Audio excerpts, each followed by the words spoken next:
Hello and welcome to the round 18 review for AFL Fantasy. It's George from Fantasy Take TV, and today we'll discuss how our team went, not great, how our trades went.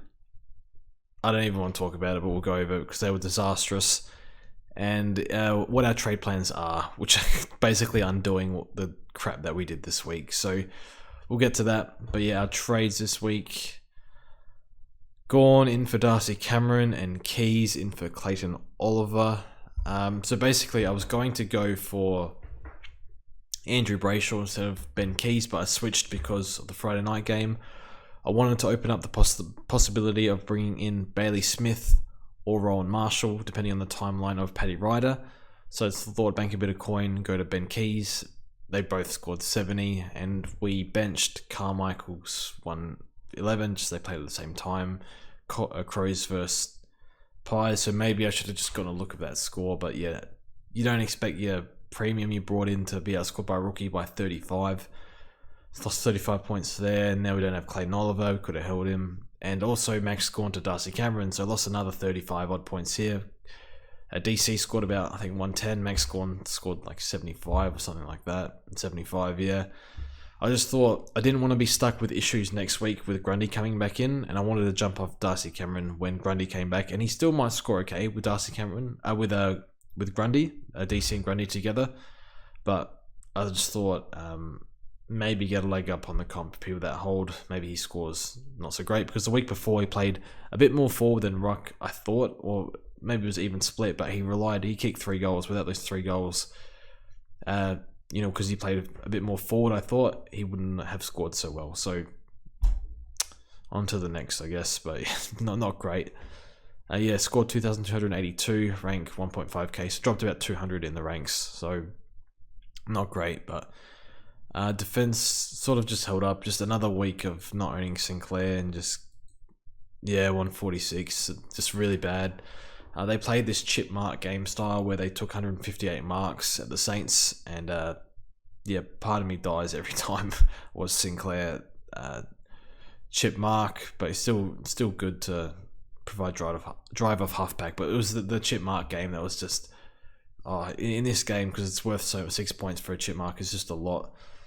So it's just very annoying, just the easy points, but that's you got to get these guys in. So I thought it was kind of extreme the way they were playing. So, but yeah, he's not just a chip mark player. He can do all the other stuff. It's just that plus everything else. Scored really well. Sicily was a bit down, played a bit more key position. So like a lot of spoiling today. Good for Supercoach, but again, not great for fantasy. So just the 72. Still demanded the footy a bit. Just didn't get a lot of it, so that happens. So still hold him, but yeah, I think that's his 5-run average at 89 now. So I think he's okay to hold, but Sinclair and Stewart should take his place, really. Redmond was really good, 143. So yeah, a bit better for Supercoach though. So he's an interesting pod, but I think Stewart and Sinclair have to come in probably the final 2 or 3 rounds. It's just Sinclair possibly has Finn McGuinness and Ryan Clark potentially on the run home. So maybe there's a tag for him there. You'd think that he gets tagged, but you never know. But I think teams should wake up to tagging him for my own sake if they want to win, I think. But see how that goes. But your defense was just pretty okay. Not bad, not great. And then the midfield was, I think Laird's captain outscored like 4 or 5 mids combined, basically. Well, these 4 combined, Laird and his captaincy outscored all 4. So Laird, I think everyone had the C on him. If you had him this week, just a blatantly obvious captain, and chucked the VC and took it, so that's fine. But yeah, he unreal, broke the tackle count record. Took recovered well. Steele was good. Walsh, not a top 8 mid, unfortunately. The half forward role, good for Supercoach, not as good for fantasy. Just doesn't get the tackles at the stoppages. So yeah, he's okay. Like, he's a decent M8, but he's not really much more than that. But maybe if he was getting more CBAs, he'd be better. But I think just in general, he's better for Supercoach. Neil 91, so that's fine. Still 110 average, so he's still going well. Keys, I don't know. It was an easy matchup. He'd been in good form, but he'd also been honestly, watching Crows games, I don't think he's played very well this year outside of the first 5 or 6 weeks. Yeah, lots of turnovers and stuff, which don't really matter, but yeah. And he did actually say during the week that I haven't checked the CBAs, I can't remember if he's dropped or anything, but they were going to give more mid-time to kids. They said like him and Laird would make way a little bit. That definitely didn't happen for Laird, but not sure if it happened for Keys or not. So yeah, dumb trade in. Got to focus, got to trade in best 22 players. So yeah, don't know why we did that, but just to free up money for potentially Bailey Smith or something. But yeah, don't think we're even going to grab him. And Titch just 95s every week. 95, 95, 95 every week. So yeah, he has to go, but he plays North, so maybe give him one more. But he played West Coast this week and just 96. So yeah, he's not a premium. And he's just slowly dropping in cash every week. So yeah, he's been he should have been gone a month ago, but just had other stuff. Ruck line just sucks in general this year, so I'm not even upset with 275s or 70 pair of 70 odds. So I mean, DC, even with Grundy, I wonder if he's actually still a top 2 ruck, because I don't know what happened with Gawn. Watched the fourth quarter and he looked alright, so I don't know what happened before then. And then Witt's 77, that's just Witt's. So I think he plays Oscar McInerney, which is not good for Ruckman. So again, like who's the go-to here? Is it Rowan? But the problem with Marshall is now his scoring came 40 points in the last quarter when Ryder went down. But I think the report on Ryder is he's going to be touch and go with his Achilles.